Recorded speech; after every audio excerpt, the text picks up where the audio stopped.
Alright guys, here is my review of the final release version of Milestone's game Ride. Firstly, I just want to thank everyone who watched the video of the demo that I did. It's got over 1,000 views now, so much appreciated for that. Right, let's just jump straight in with the bad stuff. Remember, this is just my experience of the game. Yours, depending on the setup and so on, may vary. Right, number one, the most annoying thing that I've found about this game is that it will not exit properly. You have to close the game down. Then you close Steam down, then you have to use the task manager to end a task on Steam before you can play it again. That's pretty bloody annoying, to be honest with you, especially as it was stuttering quite a lot first. So I had to keep exiting out to change graphics settings, but more on that later. Number two, it just randomly crashes. Whether you've been playing it for 10 minutes, whether you've been playing it for 10 hours, it will just randomly crash on you at some point. No matter what graphics settings I pick, high-res textures on or off, it just doesn't seem to matter, it will crash. Onto the stuttering I had, it was awful. I had over 100 frames a second, sometimes 120, 130, and it was just stuttering all over the place. Tried VSync on in the game, which worked, it got rid of stuttering, but the control lag was so bad it was just unplayable. So I couldn't have VSync on, adaptive VSync did the same, it was just awful. I did notice that under the screen resolution it said the refresh rate was 59 in game. My refresh rate for the monitor I'm using is 60, so there's no option for 60 in the game. So all I've done is gone onto the NVIDIA control panel and turned my PC refresh rate to 59. Now it runs perfectly, more than 100 frames a second, and it's smooth as butter with no control lag, so that's a good tip if you're experiencing the same. Number four, it doesn't remember your last view. It will always reset to third person. I ride now in first person view without the helmet, and yeah, every time we do a new race or anything it just resets to third person. It's just a little bit annoying. Number five, same as the demo, some of the mirrors, well, all of the mirrors show either sky or road. None of them show you the bikes which are actually behind you, which would obviously be of some help. A couple of the bikes I've gone on as well. I think one of the Ducati, naked Ducatis I was riding, the texture for the mirror wasn't actually centered on the mirrors properly, so you could see through them and actually see the road behind, which was a bit slack really of a proper game. It's not Kickstart or anything like that, it's a full game. Number six, there's not a clutch modelled. I thought there might have been some sort of residual clutch in the demo, but it's not in this at all. You can still purchase quick shifters, I'm not sure what they're going to do. But there is no clutch modelled. When you're launching off the start, you can literally just pin the throttle, whack in first gear, off the clutch, and away you go. Some of the bigger bikes you do need to control the wheelies a little bit, but that's basically how you get the best start, is just pinning the throttle. Right, now on to some of the good stuff. It's totally different from the demo, I'll say that now. The game, it's like the demo was a pre-release alpha or something like that. The full game is a lot better, so you can pretty much disregard my demo video I did now. Right, the physics of the bikes, hands down the best I've experienced of any motorbike game, except for possibly the game GP Bikes, but that's early development, so I'm not really going to count it. It reminds me a lot of Tourist Trophy, which I just loved, so I'm very happy with the physics of the game. You can throw the bikes around, change direction like you would expect. Again, I've ridden 125s, GSXR 600 was my second bike, now onto an R1. So I've ridden the different classes, you know, and a few others. I say that you can just throw them around the corners and they do change direction as quick as you would expect them to in real life. With the different class bikes feeling different as well. You can take the piss with the lower CC bikes coming out the corners. Some of the naked bikes, 700cc and less, you can really take the piss with them. The 600cc sports bikes are just brilliant to ride, respectfully easy, just like they are in real life, to be honest. When you jump onto a liter bike in real life, you realise just how easy, inverted bracket, the 600 was to ride, which is just the same with the game. As soon as you get onto the liter bikes and the racing bikes, you need to start controlling the throttle a little bit more coming out of the corners. You need to realise that you'll get into the corners a hell of a lot quicker than you were on the 600. Again, just like in real life, it's just pretty spot on. The wheelie physics seem really good as well, which is I suppose tied to the general bike physics, but wheeling seemed really good. Just again like in real life, going back to my R1 and the R1 in the game, you can if you set off casually and then just pin the throttle, you could pretty much go through all the gears, get up to 180 odd mile an hour, with the front end just going very slightly light. On the other hand, if you was say in first gear, pin the throttle to 10,000 revs, and then come off the throttle, back on the throttle, you're gonna nearly flip the bike, and that's mirrored in the game. Also, if you're going down a straight and you just hit a small crest or a bump, the front wheel will start to rise into a wheelie. Again, I found that very realistic, and sort of like follows what actually happens to me when I'm out on the road in my R1. Not that I've ever gone 180 miles an hour. Yeah. The only thing really, as far as the physics go, that I feel are a bit off are the brakes.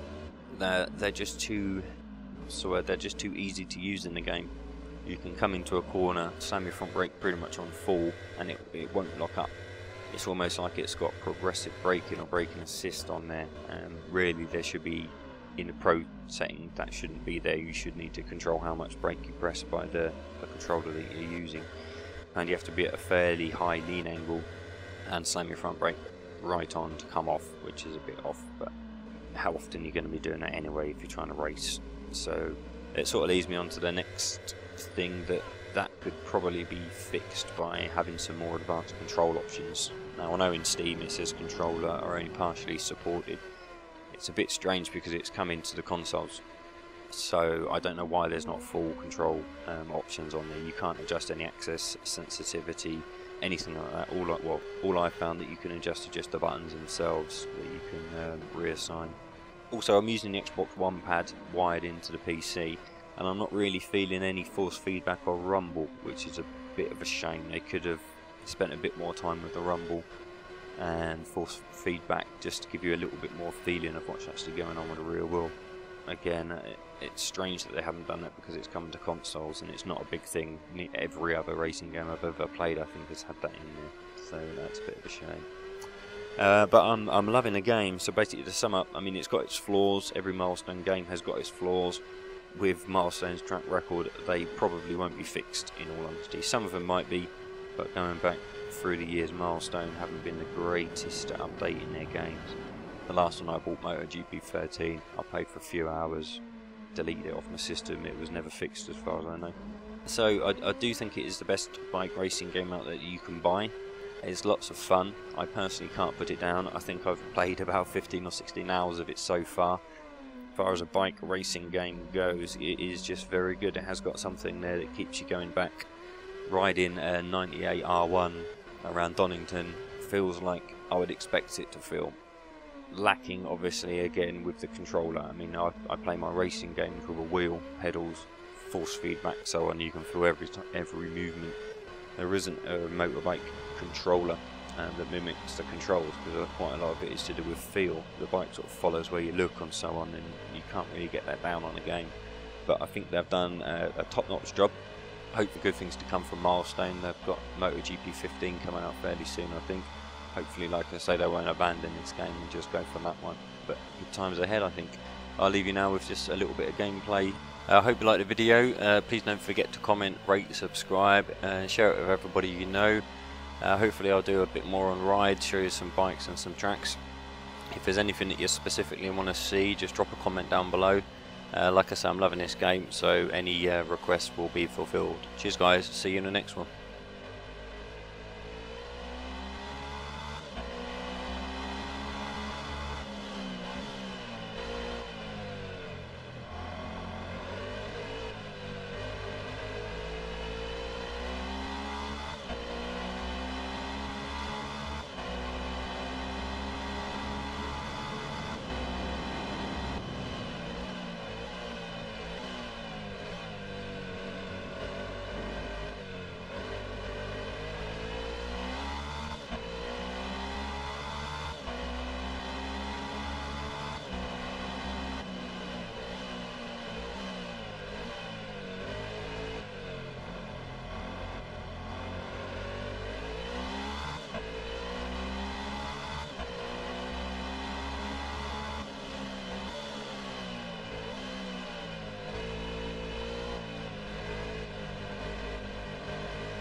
By the way, if you don't know me, I do own a motorbike. I've been riding for about 10 years.